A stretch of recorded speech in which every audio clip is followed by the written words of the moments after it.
Hello tout le monde, j'espère que vous allez bien. Moi en tout cas ça va très bien. Aujourd'hui je vous propose un petit live pédagogique pour revenir un petit peu sur mes 2000 parce que comme je vous l'avais annoncé, les fêtes ont été terribles pour moi d'un point de vue échiquien. Allez, on est parti. Allez, je joue les noirs contre un 1978, j'ai 1938, il me joue des 4, sur quoi je joue des 5. Si on a un petit gambit-dame, on va peut-être avoir une petite Cambridge Spring, il me joue cavalier F3 que je n'aime pas, c'est probablement un ordre qui va nous donner un système de l'onde mais qui me permet plus difficilement de faire C5 tout de suite.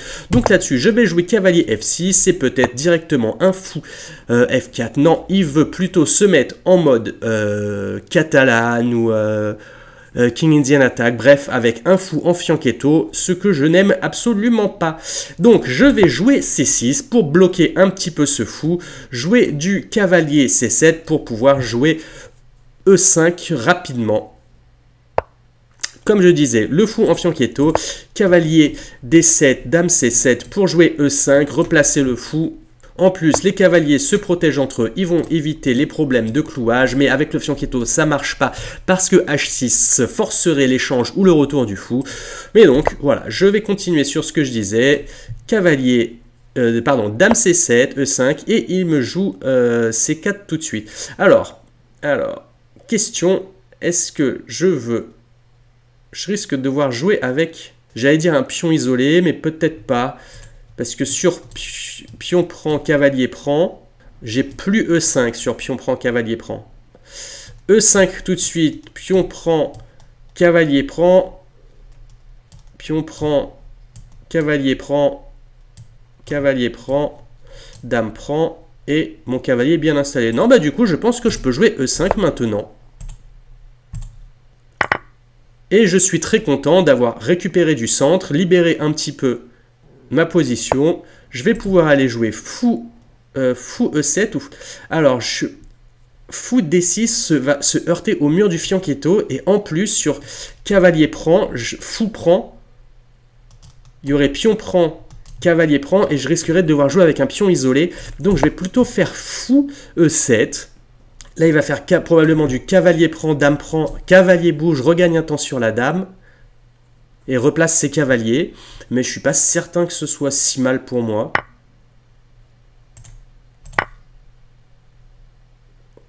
Voilà, j'ai installé mon cavalier. J'ai vraiment pas envie de jouer avec un pion isolé. Surtout, sachant que j'ai fait C6 pour contrer un peu son fou. C'est des positions que j'aime pas trop quand même avec ce fou en fianchetto là en G2. Prise. Je pense qu'il va y avoir du cavalier. Ouais. C'est bien ce que je pensais. Ouais, je vais peut-être... Est-ce que j'aurais pas du... Alors, dame D6. Dame D6, cavalier bouge. Cavalier bouge menace de prendre là, mais si moi-même cavalier rebouge, on va peut-être échanger les dames. Ce sera peut-être pas si mal pour moi. Je navigue un peu à vue là. Hein, c'est pas... J'ai pas l'impression d'être dans une position pourrie. Alors, sur cavalier bouge, ça peut pas être en F3 parce qu'il y aurait fourchette. Ouais, du coup, ça va être ici, en B6. Propose l'échange des dames.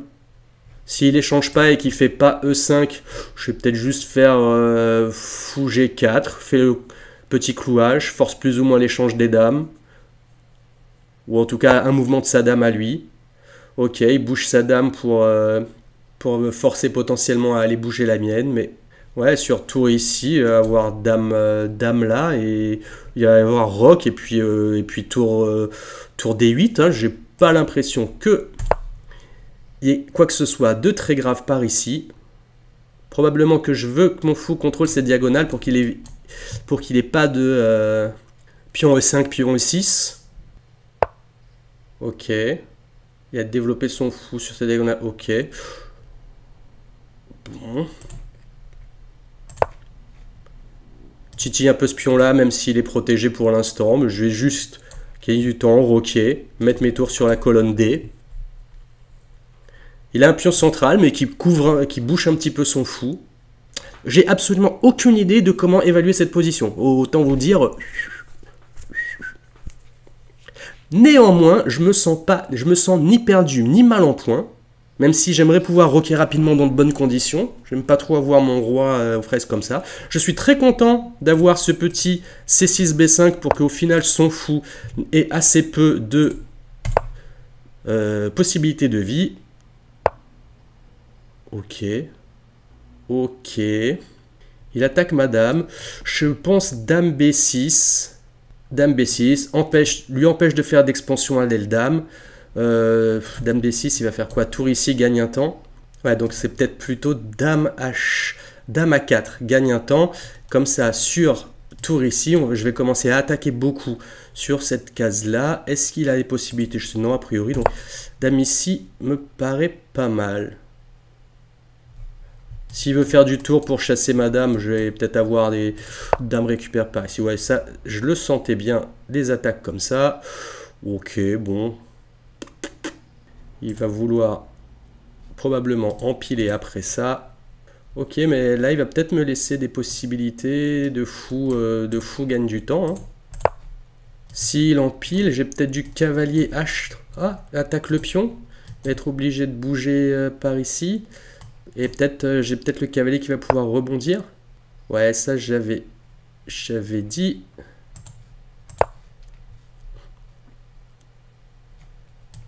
Cavalier là.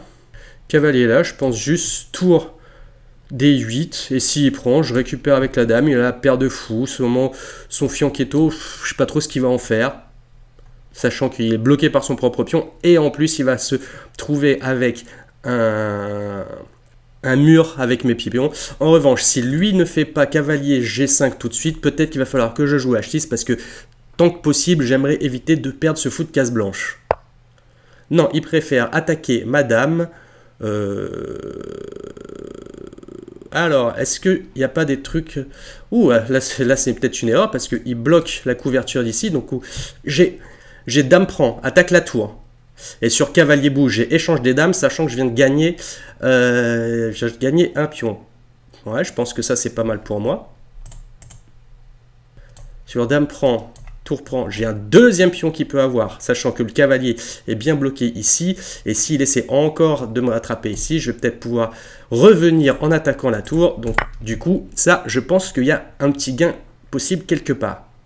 Si cavalier bouge, si cavalier bouge, la tour est attaquée quand même, donc il va falloir faire quelque chose, donc le deuxième pion, j'ai l'impression qu'il va tomber aussi. Il faut que je fasse gaffe parce que la reine un petit peu toute seule, entourée de tour et cavalier, faudrait pas que je me la fasse coincer. Il reste plus beaucoup de temps, va falloir que je sois un peu sharp sur le calcul. Je suis content, je le fais réfléchir et je suis en train de prendre un peu d'avance au temps. J'ai 30 secondes, ok, il décide de m'attaquer comme ça, il peut pas ici. Je pense que maintenant, il va vouloir faire la chasse à la dame.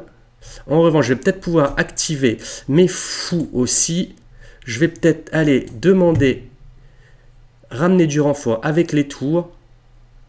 Ok, là son petit coup de cavalier a peut-être fait tourner la partie. Néanmoins, il faut que je fasse gaffe parce que, ouais, ce que je disais, il faut que je fasse attention quand même sur ce genre de questions et... Parce que j'ai toujours pas envie que ma dame soit perdue. Donc là, elle peut. Là, elle peut pas. Là, elle peut pas. Je peux. Là, il faut que je fasse gaffe. Parce que si je me fais attaquer, j'ai plus aucune case de sortie. Ici, c'est peut-être pas mal. Ici, c'est peut-être pas mal. Ça peut permettre de couvrir. Il va pas pouvoir m'attaquer avec la tour ici. Et sa tour devient clouée sur la dame, on va échanger les dames potentiellement, ce qui va faire mes affaires avec 2 pions de plus. Je serai très rassuré de ne plus avoir les dames, sachant que j'ai 2 pions de plus. Là, j'aimerais bien faire cavalier ici, échange les cavaliers, et comme ça, sur fou prend en plus, il y aurait une petite enfilade. Mais bon, il y aurait cavalier bouge. Ok. Ok. Eh ben, petite enfilade. Je vais gagner au moins la qualité là-dessus. Donc maintenant, je crois que je peux le sortir. Alors, qu'est-ce qu'il veut me faire ici? Je pense qu'il veut chercher du matelas, mais j'aurai fou défend sur G3, défend G7 par fou F6, pardon. Donc là, je vais gagner. Je crois que je vais même gagner la tour, là. je pense que je vais gagner la tour. Ouais, comme je disais. Et il peut pas venir me chasser ici. Fou prend, attaque la tour. Ok. Ok, on va protéger cette diagonale-là. Et après, je vais aller échanger les tours. En plus, en échangeant les tours, ça me permettra de faire du G6 pour enlever le problème du mat. Alors ça, il y a absolument zéro là-dessus. Parce que sur tour prend, j'ai dame prend. Donc, on va échanger les tours où je vais regagner une qualité. Mais son mat, il passe jamais. Il lui reste 1 minute 30, il me reste 2 minutes. Maintenant, c'est le moment où je vais devoir accélérer. Mais vous avez le plan. Hein, si on n'échange pas les tours, il va y avoir des échecs pour moi parce que son roi est un petit peu ouvert. Mon but va être d'échanger les dames le plus rapidement possible. Une fois que les dames sont échangés, potentiellement je vais regagner encore ce fou-là s'il décide de ne pas bouger.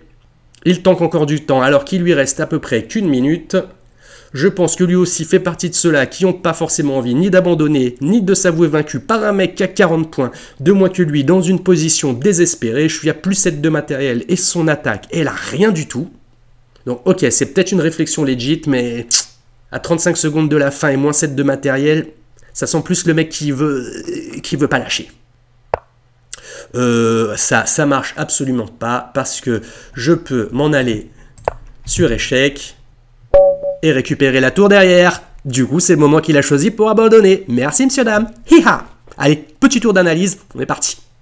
Et ben franchement, je voyais ça pire. Comme je vous disais, je sais absolument pas gérer les parties avec un fou en fianchetto en G2. Néanmoins, je fais, je pense, une bonne partie. Il a un léger avantage pas très significatif toute la partie. Je lui rends un avantage, un fort avantage que j'avais. Il faudrait bien que je regarde un peu ce que c'était. Mais après, je gère ma partie, je domine la fin. Allez, on va voir ce que ça dit. Je suis content parce que le début, il n'y avait rien de grossier de ma part. Hein. Effectivement, les ouvertures à base de fou G2 sont plutôt pas mal réputées. Hein. On les voit à haut niveau également. Là, tout ça est très bien. Ouais, j'aurais pu échanger avant, ça c'est pas mal. L'ordi me proposait une autre place pour la dame, mais rien de significatif. Ouais, bon, il me dit à plus 0,7, quasiment plus 1, mais je pense que c'est des heures d'évaluation, il y a rien de très marqué. Du coup, je suis bien content. Aucun problème jusque-là. Et là, son avantage commence à s'amenuiser avec ses petites pertes de temps. Ah, et là, c'est ça que je rate en fait. Je me fais attaquer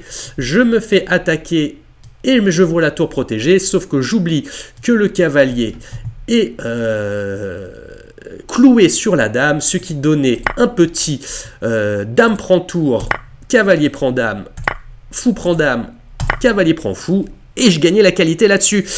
Aïe, comme quoi, tactique, encore et toujours. Là, elle n'était pas si difficile en plus. Très bien, qu'à cela ne tienne.